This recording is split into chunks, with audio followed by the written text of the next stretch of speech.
Olá, estamos abrindo o nosso ponto de vista, sempre ao vivo com você aqui pela Santa Cecília TV, sempre às 1h30 da tarde, o horário tradicional da discussão e do debate, não é?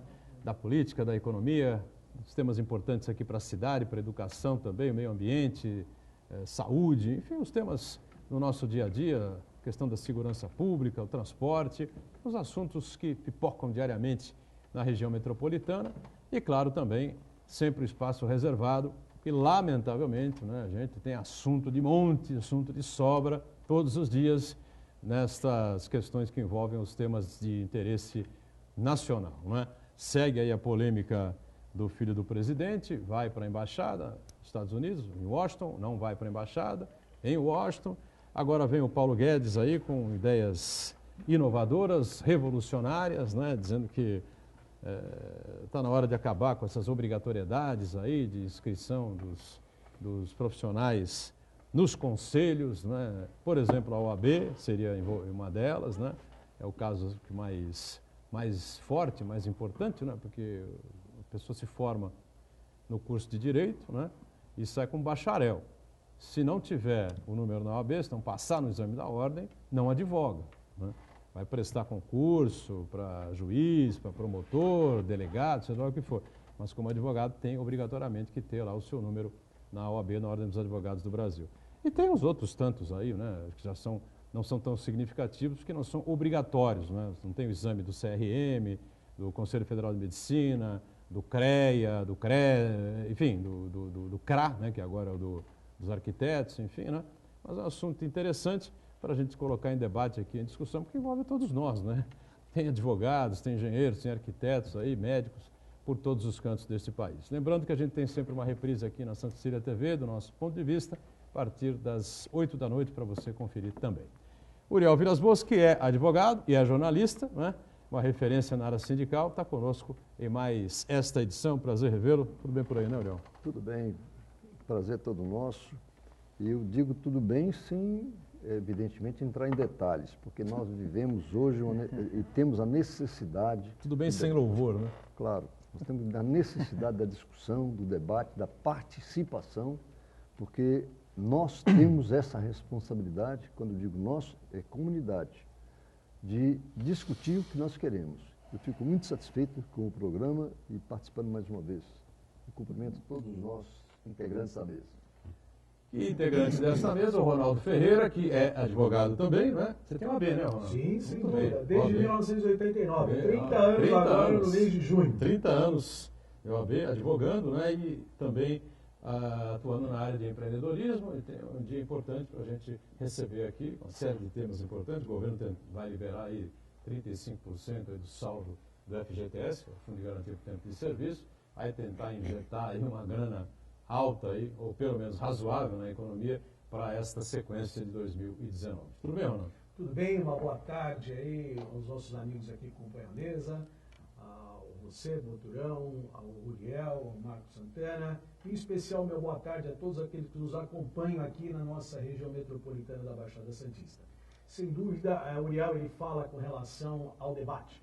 E acho que o que está faltando ao Brasil, de fato, é o debate. Nós temos que estar debatendo as circunstâncias que as coisas estão ocorrendo no Brasil. É muito preocupante o que está acontecendo. Muito preocupante porque eu disse algumas semanas atrás aqui, na questão da reforma da Previdência Social. O que estava faltando? Debate, as pessoas discutirem. A comunicação do governo foi muito boa, que causou uma letargia, causou nas pessoas uma certa amnésia até de outras discussões da Previdência. Então as coisas passaram, aconteceram. Agora nós temos aí o governo sempre colocando alguns factóides aí, essa questão agora do exame da ordem, dos conselhos de modo geral, desnecessária essa discussão, na contramão. O exame de ordem sempre foi objeto de muito louvor por parte de outros segmentos profissionais, como economistas, engenheiros, médicos. O CREMESP em São Paulo começou a aplicar uma prova para quem estavam se formando, justamente para avaliar a condição desse profissional que estará no futuro. Então, acho que o ministro Paulo Guedes perde a oportunidade, tem que cuidar da economia, ele tem que cuidar de tirar o país desse momento muito triste, dessa tragédia social que é o desemprego, né? Olha, agora nos aponta agora mais o mesmo, mas que é um gesto, pelo menos, para melhorar a economia, que essa liberação de até 35% da FGTS vai injetar alguns recursos na economia, que eu acho que nesse momento vem ajudar. Mas é novidade que já foi feita, inclusive, por governos passados.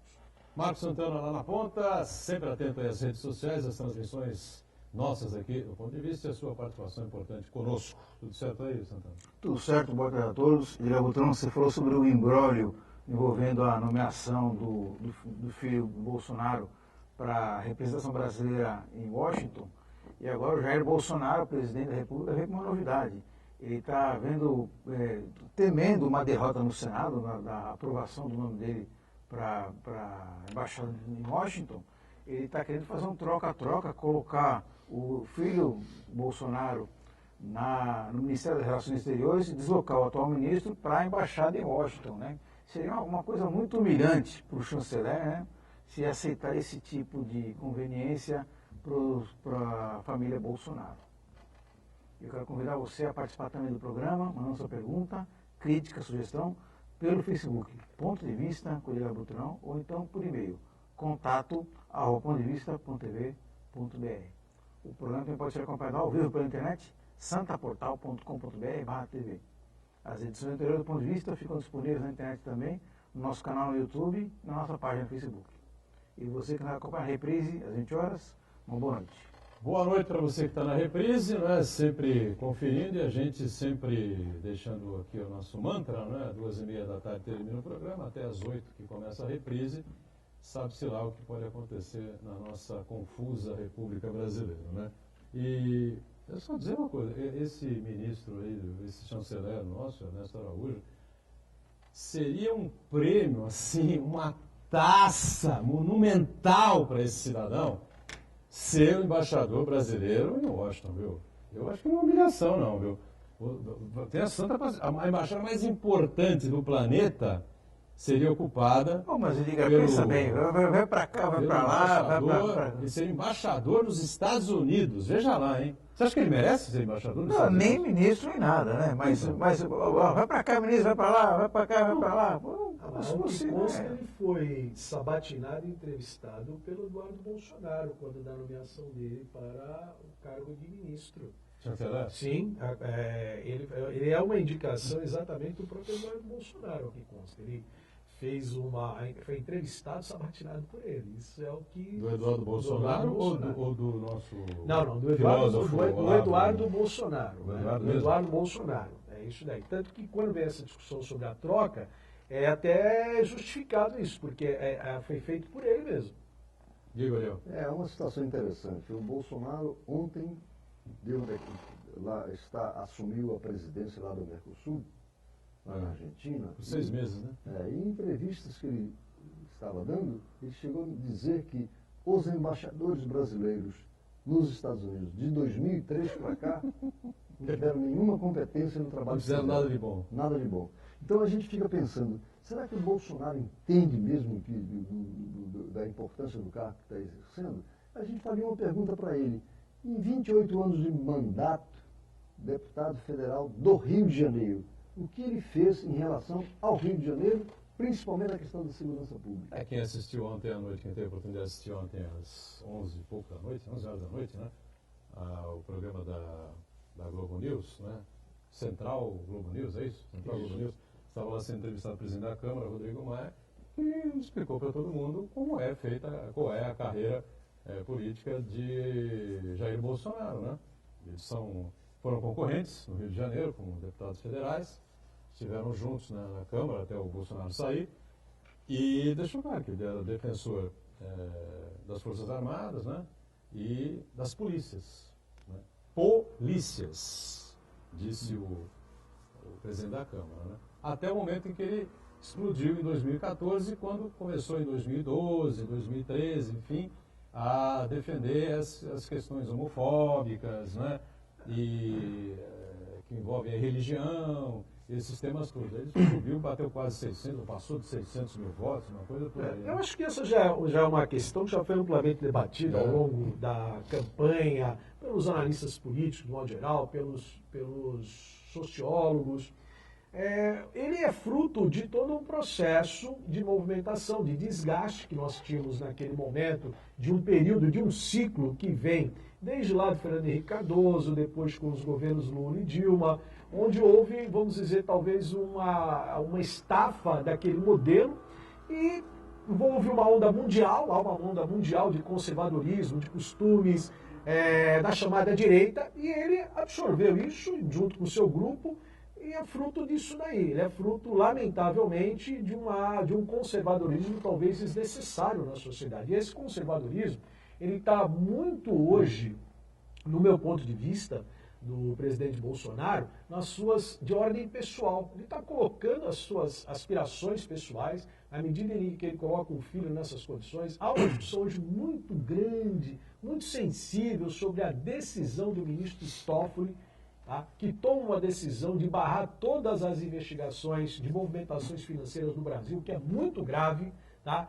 Isso em função de quê? Isso em função de da defesa do senador Flávio Bolsonaro, que está lá enrolado na questão lá dos recursos, lá de dinheiro que teriam sido tomados dos seus assessores para fazer partida e rachadinha. Então, em cima de uma petição da defesa do senador Flávio Bolsonaro, houve a decisão do Toffoli, que hoje está repercutindo de forma muito negativa no mundo jurídico. Por quê? Se nós avançamos hoje nas discussões da Lava Jato, nas investigações da Lava Jato, nas investigações do narcotráfico, do crime organizado, isso se deu muito por identificações feitas pelo COAF. Claro, movimentações financeiras. Movimentações suspeitas, exatamente. E que o COAF podia fazer com base na lei de ofício. O que ele não pode, que aí é um outro problema que a gente tem que discutir, que o COAF passava essas informações e o Ministério Público ia lá e alardeava isso, colocava na imprensa, aí é outra coisa.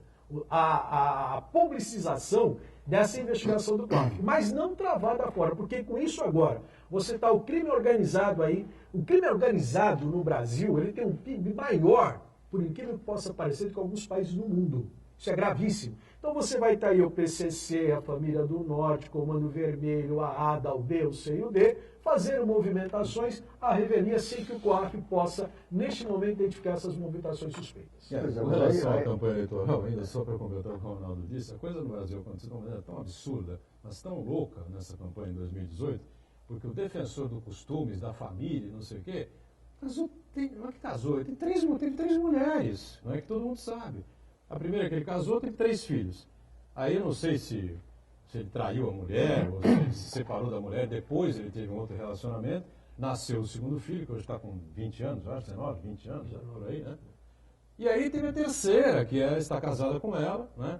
Que é Michele Bolsonaro, né? Que é a primeira-dama do país, né? E aí teve a filha, que tem acho que 15 anos. Né? Ele fraquejou, né? Ele disse que fraquejou, e teve uma filha. 4 homens, estava tudo em cima. Aí a última fraquejei, tive uma mulher, né? E curiosamente, mulheres defendem o Bolsonaro. É uma coisa inacreditável que acontece no Brasil. Como ele colocou durante a campanha, essa campanha, na época do mandato, como deputado federal, enfim, que mulher era uma coisa de segunda linha, né? Era um ser humano de segunda linha e tal, não sei o quê.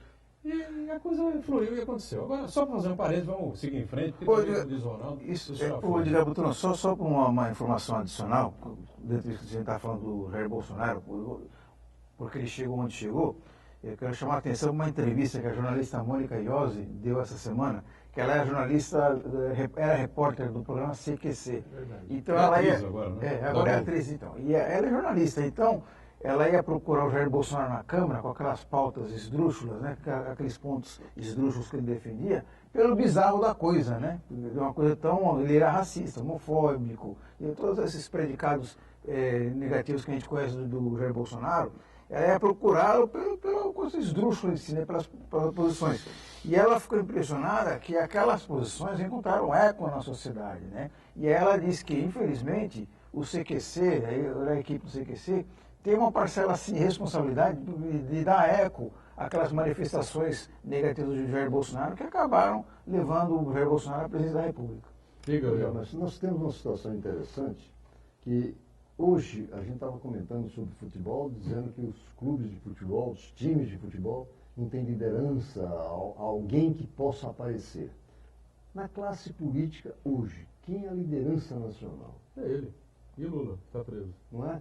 E depois, a gente fica preocupado, aí falo como advogado, o judiciário nosso, a gente até comentava no sindicato que a gente evitaria entrar com dissídio coletivo, porque a tramitação, a burocracia é muito longa.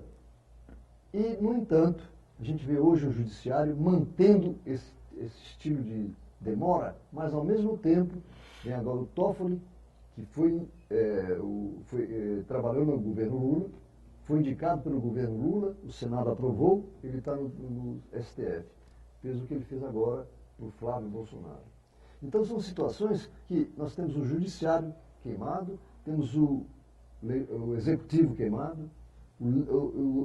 Quando a gente fala no executivo, também menciona o Paulo Guedes nitidamente está fazendo uma política internacionalista em termos de economia, visando a economia para a situação financeira aí, bancos e outras entidades. E nesse caso, a gente é citado muito que o Brasil tem crise econômica. Essa crise começou em 2008 na Europa e Estados Unidos. Foi. Estendeu para cá. Lula erradamente chamou de marolinha. Pois é.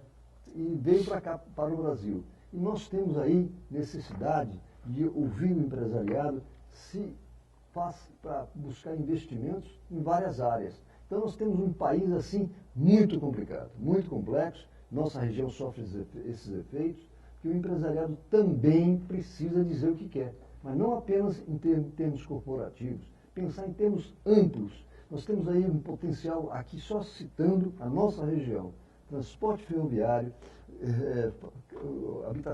sistema habitacional, a saúde, a educação.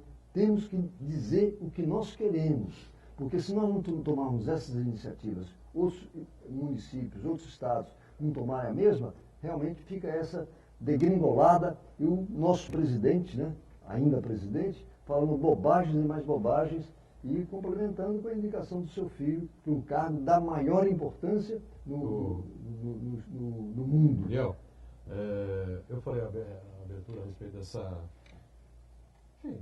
ideia, dessa iniciativa do super-ministro da Economia, Paulo Guedes, né, que agora defende a não obrigatoriedade de inscrições dos profissionais, né, nos chamados conselhos, né, como, por exemplo, seria o caso até da própria OAB. Até eu citei há pouco, né, o CRM, o CFM, Conselho Federal de Medicina, você tem o CRP de Psicologia, você tem o CREA, Engenharia e Agronomia, o CRA, que é dos arquitetos agora, né? Enfim, Conselho Regional enfim, várias atividades. O Ronaldo já se posicionou, é contra, né? Acha que é uma ideia que não deveria nem estar sendo discutido isso, que ele tinha que se preocupar realmente com a recuperação econômica. E eu queria ouvir você, mas também você não seja favorável. Ou você tem outra compreensão? Em relação aos conselhos? De maneira nenhuma. A extinção dos conselhos é um absurdo. Não a extinção dos conselhos. É desobrigar a que os profissionais sejam inscritos, enfim. Né? Não, veja bem, quando a gente fala profissional, e aí no caso, a engenharia, medicina, qualquer coisa, OAB, realmente tem que ter a comprovação. Não basta fazer o curso e pronto. Na verdade é diferente. A OAB você tem o exame da OAB, exato, obrigação. Os outros não, né? Os outros não. Então, nesse caso, na OAB, eu acho importante caracterizar que é advogado, que fez o curso e fez o exame. Né? Fez o exame. Então, nesse aspecto aí, nesse aspecto, eu sou obrigado a concordar com o Paulo Guedes. Mas agora não concordo... Discordar do Paulo Guedes. Paulo Guedes é contra. É contra. E agora eu sou contra também a extinção dos conselhos de maneira geral. De maneira geral, porque é uma forma de você debater os assuntos, debater os problemas, buscar encaminhamentos de alto nível. Eu não acho que, por exemplo, só fazer manifestação de frente ao Congresso Nacional soluciona o problema. Nós temos que ter propostas, o que nós entendemos, o que nós queremos para investir. Se não fizermos isso, conselhos têm muita importância e precisam ser valorizados, sobretudo. Precisam atuar. Nós falamos sobre orçamentos agora há pouco também. O orçamento da OAB federal, né, é maior que alguns estados brasileiros. Sim, aí é que eu vejo uma situação que chama a atenção. Eu vejo que por que razão o ministro da Economia está preocupado, tá, na gestão desses conselhos, nas inscrições, que todos nós profissionais, sejam nós advogados, os engenheiros, os médicos, todos contribuem financeiramente para os seus conselhos. Porque nesses conselhos, onde você tem toda uma estrutura, um suporte profissional, a OAB ela nos dá. Você chega hoje em qualquer lugar, qualquer fórum, você vai encontrar uma sala da ordem da OAB à sua disposição. Você tem a caixa de assistência ao advogado. Claro que tudo são conquistas que você só consegue isso com dinheiro. E ao mesmo tempo, ao que me parece, talvez ele esteja muito preocupado com a mobilização que os recursos dessa natureza, que tem os conselhos, que tem a ordem, possam de alguma maneira fazer uma mobilização, mobilizar a sua categoria profissional. Eu não vejo outra razão. Qual a necessidade dele estar interessado hoje na questão que funciona tudo bem? Nós temos uma lei federal que rege a nossa profissão, Leão, né?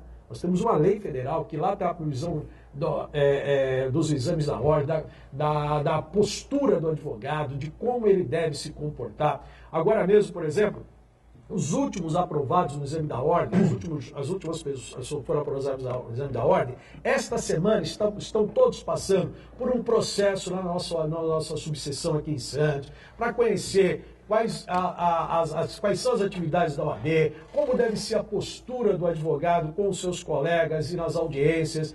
Quer dizer, então, é todo um aparato profissional para dar legitimidade. Todos os operadores do direito passam por um processo. O promotor de justiça passa pelo concurso, o juiz passa por um concurso, né? O escrevente de audiência que está lá passa pelo concurso e o advogado passa pelo crivo de seus próprios colegas através do exame da Ordem dos Advogados do Brasil, que muito o dignifica. Tem a nota aqui oficial da OAB, né, a Ordem dos Advogados do Brasil, Conselho Federal da OAB, né, dizendo que é uma tentativa de enfraquecer instituições e de desmontar o sistema que preza pela qualidade dos advogados. Eu não sei se chega a tudo isso, mas eu não vi a nota, mas ela vai mais ou menos na linha do que nós estamos aqui abordando, né? E nós temos um potencial, só aqui na Baixada Santista, dos 9 municípios da região metropolitana, 8 têm subseções da OAB. Eu acho que há um município que não tem.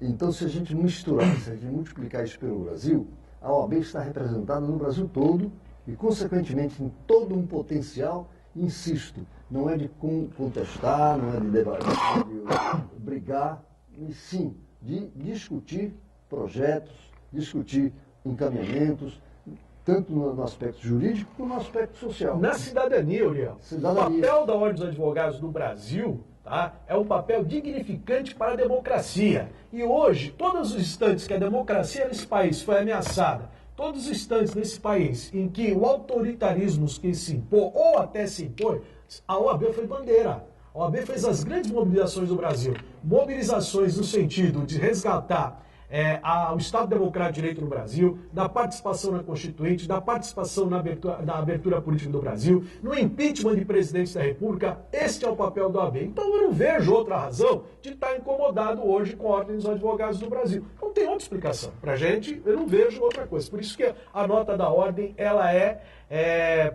pontual nesse aspecto, deve ser destacada.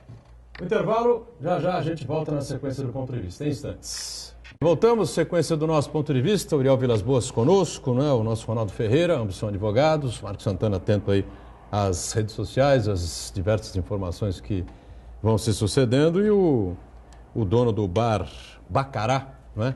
Foi capturado em São Paulo pela Polícia Militar ontem, não é? Ontem, não sei se pela manhã ou à tarde, né? À tarde, ontem à tarde, né?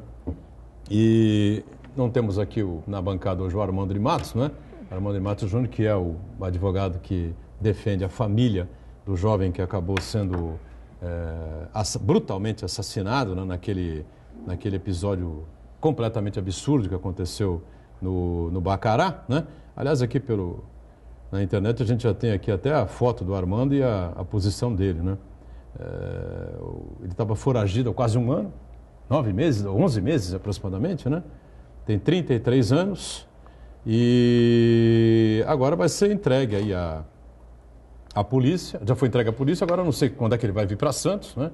Porque evidentemente vai ter que depor, ficará preso e vai ter que depor, porque ele era o proprietário, né, do Bacará e, claro, é responsável pela segurança, né, tem o chefe de segurança, tem os outros seguranças, mas o dono, o proprietário, é o responsável pelo que acontece dentro do seu estabelecimento, tá certo? E ele acabou fugindo, né? Enquanto o jovem era espancado, brutalmente espancado por um segurança que tinha 2 ou 3 vezes o tamanho do rapaz, né? E ainda, segundo o vídeo, eu não assisti esse vídeo, não faço questão nenhuma de assistir, mas aplicava ali alguns golpes, né, de qualquer dessas lutas que existem por aí, boxe ou não sei se... Jiu-jitsu, sei lá. Você assistiu o vídeo? Massacre, né? Não assistiu, assisti, né? Assistiu? Deprimente. Assim, uma vergonha. Um ato de covardia. Escandalosa. Um ato de covardia, né? Um ato covarde, né, que levou esse jovem, que acabou internado 15 ou 20 dias na Santa Casa da Misericórdia aqui de Santos, não resistiu aos ferimentos, enfim, né, e acabou falecendo. Agora que se faça justiça, né, Aurélio? Pois é, uma situação interessante que saiu na televisão ontem ou antes de ontem, que nos Estados Unidos, não me lembro qual o estado, um guarda, um polícia militar de lá, assassinou um jovem negro e mostra o vídeo onde o assassino está em cima do jovem lá, negro, amassando, né, até ele morrer. E passaram-se 10 anos e agora ele foi absolvido. Foi julgado e não foi condenado. E nós já tivemos aqui no Brasil esse caso aqui do Bacará, mas também apareceu na televisão no também. Caso do Rio de Janeiro, né? Do Rio de Janeiro, no supermercado. Então é preciso. O segurança do supermercado matou um outro. Desganou um rapaz. Também. Né? Exatamente. Quer dizer, aquele desabafo emocional, porque esse pessoal que atua na segurança, ele tem que ter um tratamento psicológico, inclusive. Porque não é possível que uma pessoa que vai agir trabalhar nessa área não tenha essa sensibilidade. E mesmo com provocações, a reação dele não pode ser violência. Ele pode ser segurar, então, não ameaçar e não fazer o que fizeram. Vitor Alves Caram, né? É o nome do ex-empresário, comerciante, enfim, que era proprietário do Bacará, preso ontem em São Paulo, num apartamento na zona oeste da cidade, né? E agora será transferido para cá e vamos aguardar pelos acontecimentos. Segue aí o processo, né? E evidentemente que eu acho que as punições serão inevitáveis. Não estou querendo aqui antecipar absolutamente nada, mas também nada justifica o fato de você ser dono de um estabelecimento, estar no estabelecimento naquele dia, né, e não intervir, né, num massacre que foi promovido pelo segurança do seu estabelecimento, né, Ronaldo? Então... Isso é um fato muito triste na nossa cidade, no mundo de modo geral, a morte de um jovem naquelas circunstâncias, covardemente agredido, a verdade é essa, numa flagrante omissão do proprietário do estabelecimento, que até me parece que no inquérito, o doutor Armando que defende, que representa a família da vítima, talvez logicamente ele tem detalhes maiores. Inclusive me parece que o Vitor aí, esse cidadão que foi preso ontem, o Vitor Caram, ele também de alguma forma ele contribuiu no momento lá da agressão, incentivando, solicitando, praticando algum ato que contribuiu inclusive para a agressão e consequentemente para o óbito do jovem. Isso é o que fez inclusive que ele seja capturado e preso, há uma ordem de prisão contra ele, em função dessa participação dele, é o que me parece. Que do ponto de vista da relação civil, né, haveria a responsabilidade dele civil também pelos profissionais dele que ele contratou e que praticaram esse ato bárbaro. Muito bem. Alguém com a gente aí, Santana? Isso, o Leandro Pereira, ainda falando sobre o Bolsonaro, ele diz que o governo federal até o momento é um vazio de ideias. E aí ele fala que esses atos do Jair Bolsonaro com relação à indicação do filho dele para a embaixada nos Estados Unidos, o Bolsonaro quer retirar o protagonismo do parlamento e principalmente do presidente Rodrigo Maia, que vem sendo, nesses meses de turbulência, a voz da serenidade, da união e do equilíbrio. Como é que chama? Esse cemitério de ideias aí, como é que é? Vazio de ideias. Vazio de ideias. Aliás, eu ouvi isso do próprio presidente da Câmara, né? O Rodrigo Maia, num momento anterior a ontem. Ontem ele foi questionado novamente se ele ainda considerava o governo Bolsonaro um vazio de ideias. Quando houve um intervalo, E aí, na volta do intervalo, o Heraldo Pereira, apresentador do programa, deu boa noite ao Jair Bolsonaro, agradeceu a audiência do Bolsonaro, que acabava de enviar uma mensagem por WhatsApp ao Rodrigo Maia dizendo: te amo, estou te assistindo. É incrível, porque certos cargos... Bolsonaro, a gente tem que admitir, ele é um artista, né? Não, ele sabe fazer o jogo. Personagem mas certos fantástico. cargos exigem dos seus ocupantes um mínimo de sensibilidade, porque um presidente de um país, um presidente de um tribunal, um presidente, todo executivo, todo cara, a empresa, o empresário, ele tem que ter um posicionamento sério. Em algumas questões ele pode até brincar, mas não com coisas sérias. Ele tem... É incrível. E a atitude dele, ele é no sentido assim de dono da verdade, dono do mundo e vazio de cabeça.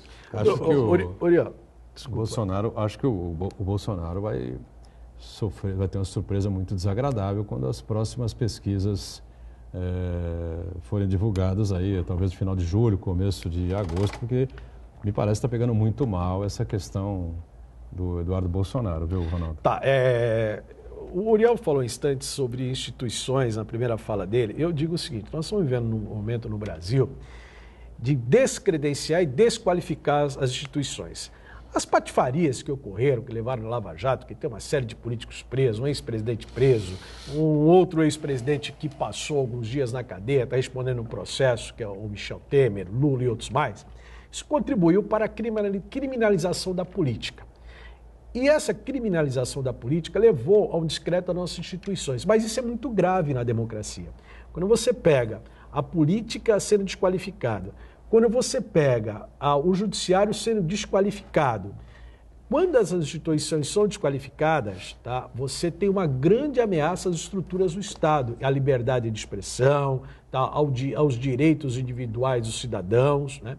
E quando você pega, eu costumo dizer uma outra coisa, a liturgia do cargo.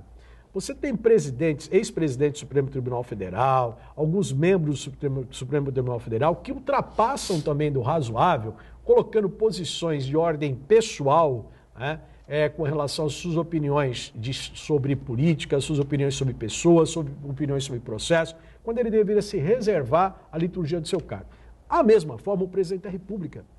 O presidente da República, quando ele toma essa atitude de nomear um filho, de indicar um filho dele para a principal embaixada no mundo, tá? Ele está colocando as suas aspirações pessoais de pai e está desqualificando todo um Estado, todo um país dentro de um projeto pessoal, se usando do Estado, se usando daquela credencial que o povo brasileiro lhe deu, tá? E abandona a liturgia do cargo que ele deve ter. Será, Ronaldo, que a mídia não está confundindo demais as coisas e não sabendo lidar com o presidente da República?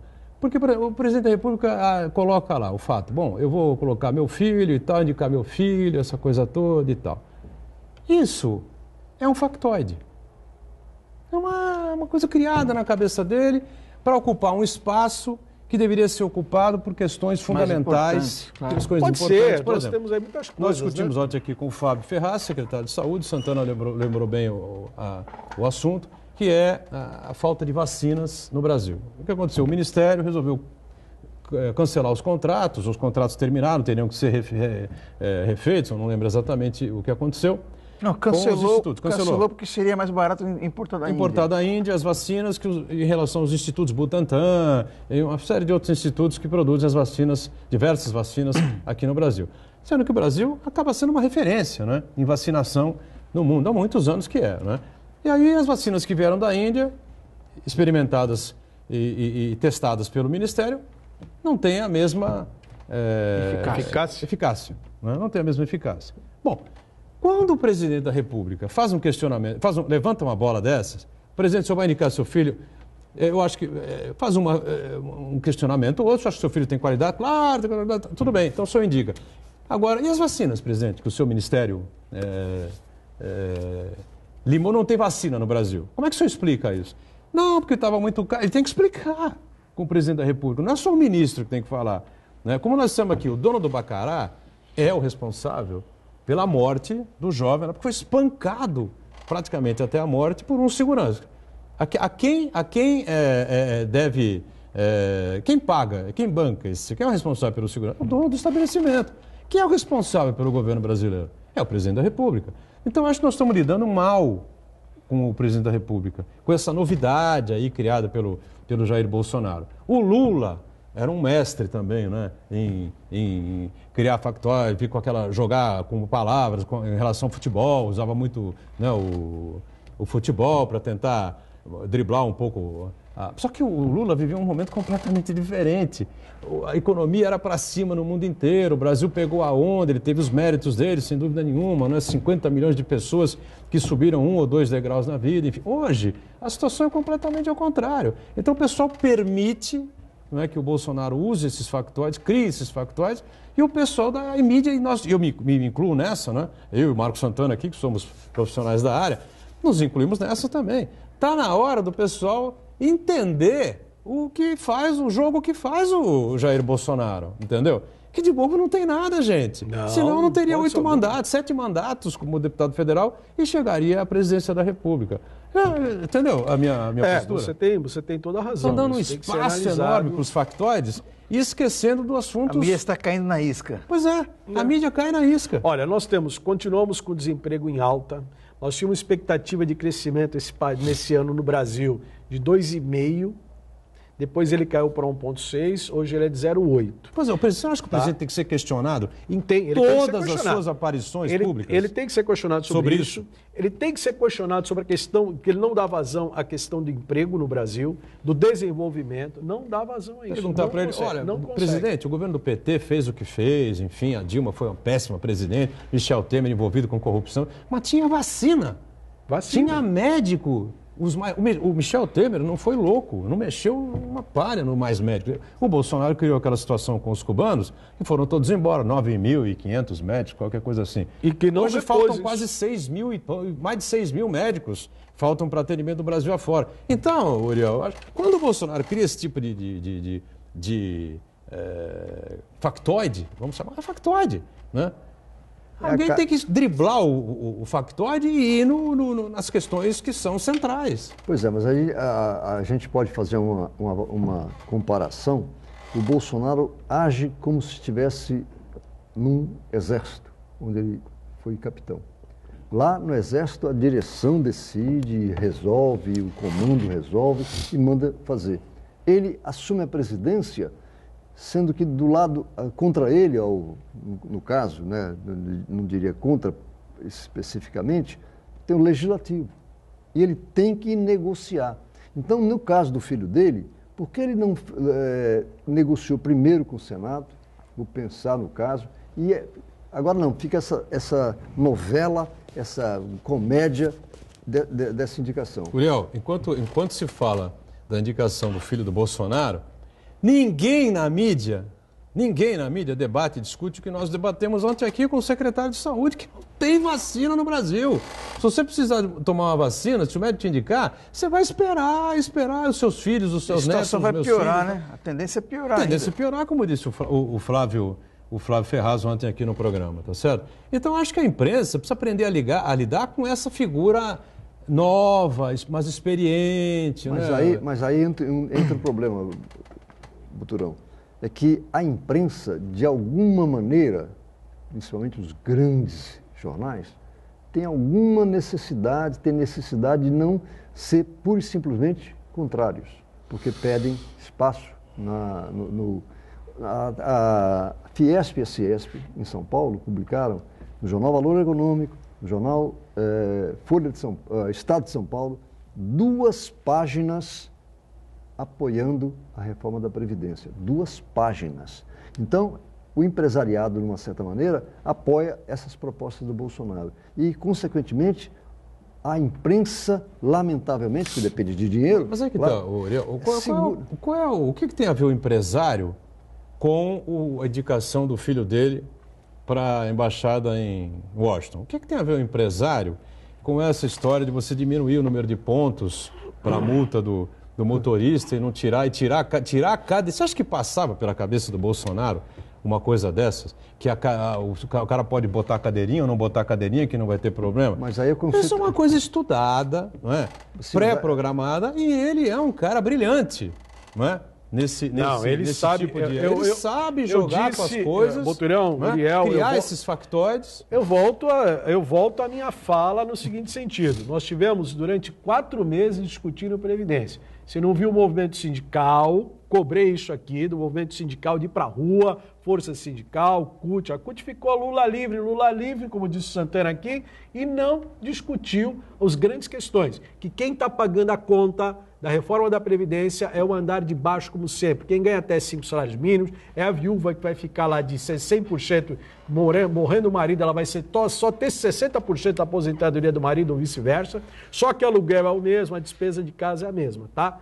E ninguém olhou isso daí e aprovaram do jeito que estava. E não houve discussão. A verdade é essa. Não, qualquer lugar do mundo, uma reforma da Previdência tem uma paralisação, tem assembleias nas centrais sindicais. Tem quebra-quebra na rua. Tem quebra-quebra na rua. Não estou aqui pregando isso, hein? Não, exatamente. Não estamos aqui pregando esse tipo de não coisa. houve Mas você vai discussão. ver a França, ver a Espanha, ver Portugal, ver a Argentina, ver qualquer lugar. Não Ou houve Grécia. discussão.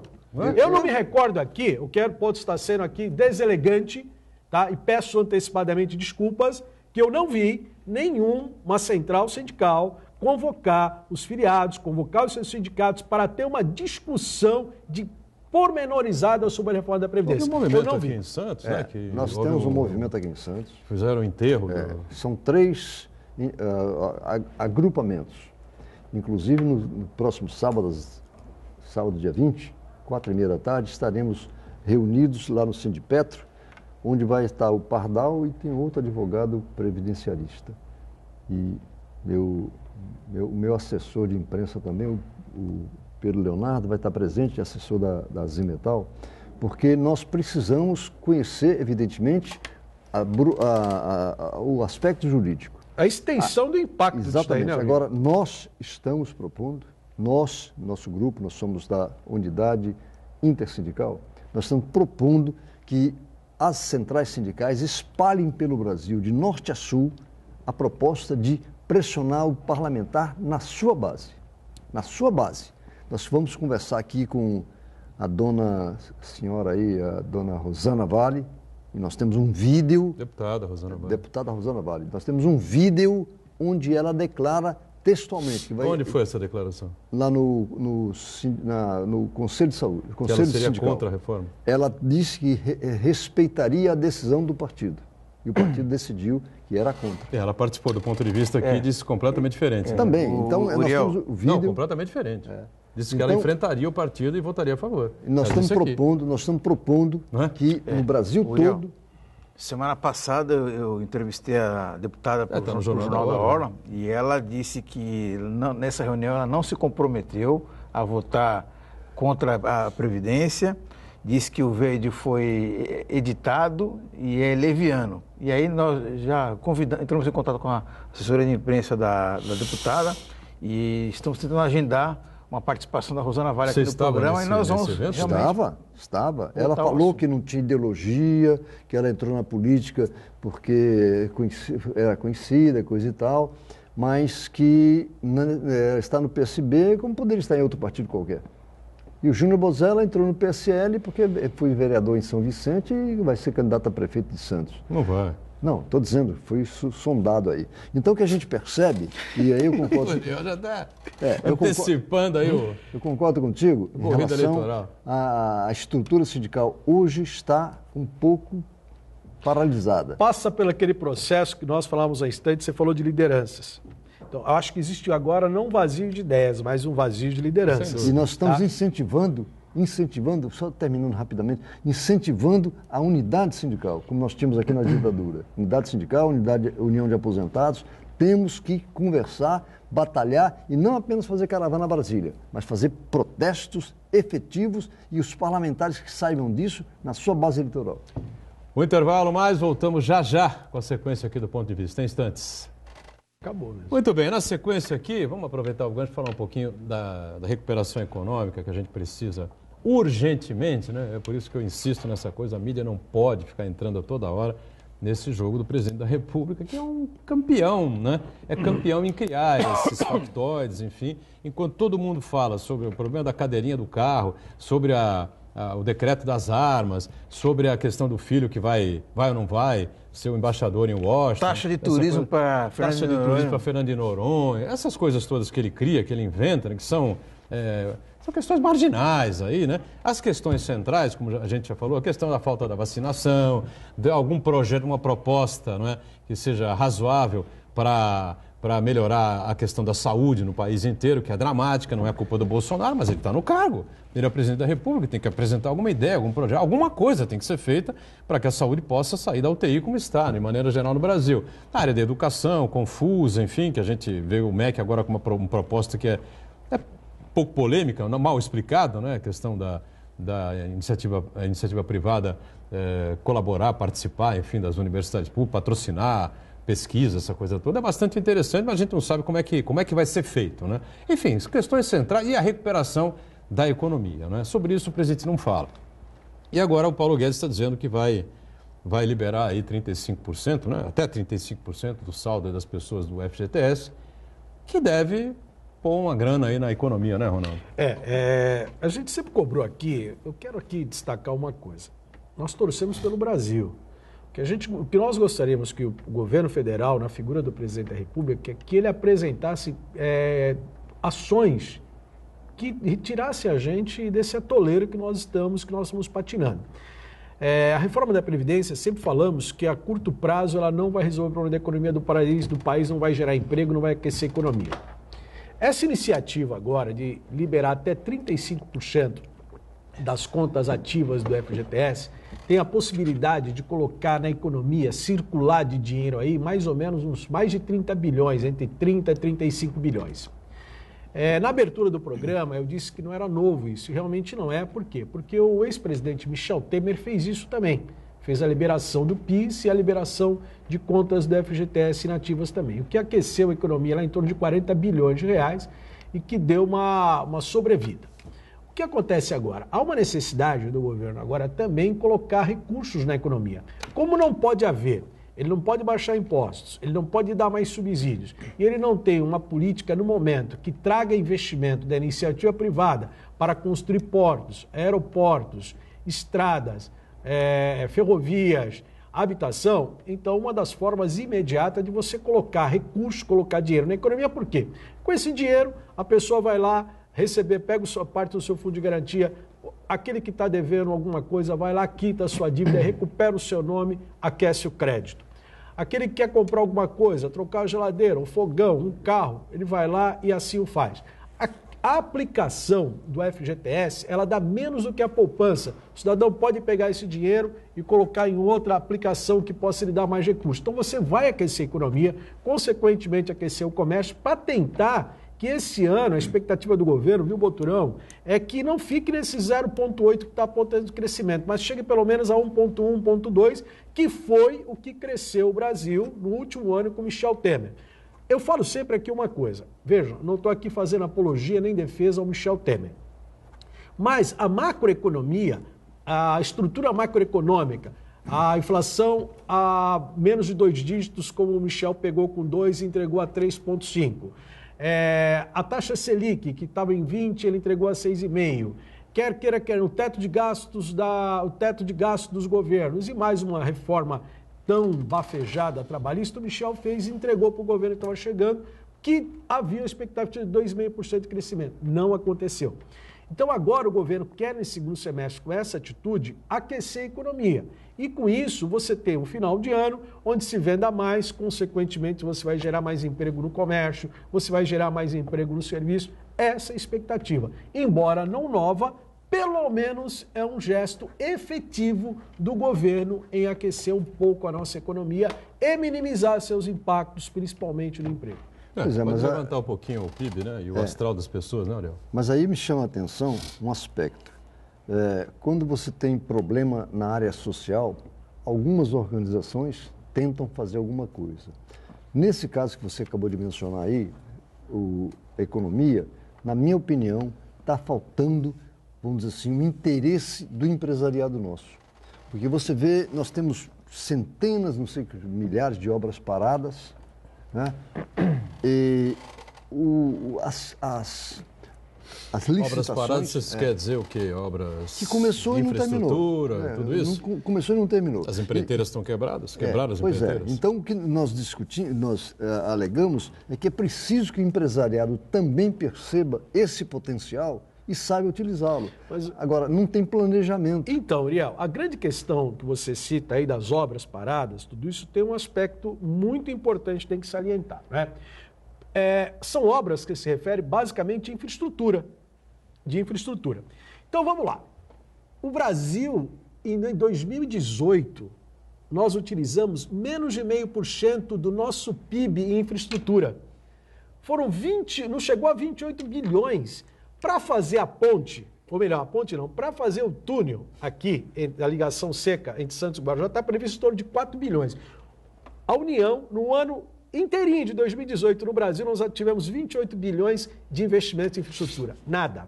As empresas quebradas todas Então, pararam de exatamente. atuar, né? E o governo não tem recursos. Então, qual a saída? Em 2014, nós tivemos com as obras do PAC, é o que você está falando aí, Uriel, que é bem importante, relevante o que você está dizendo.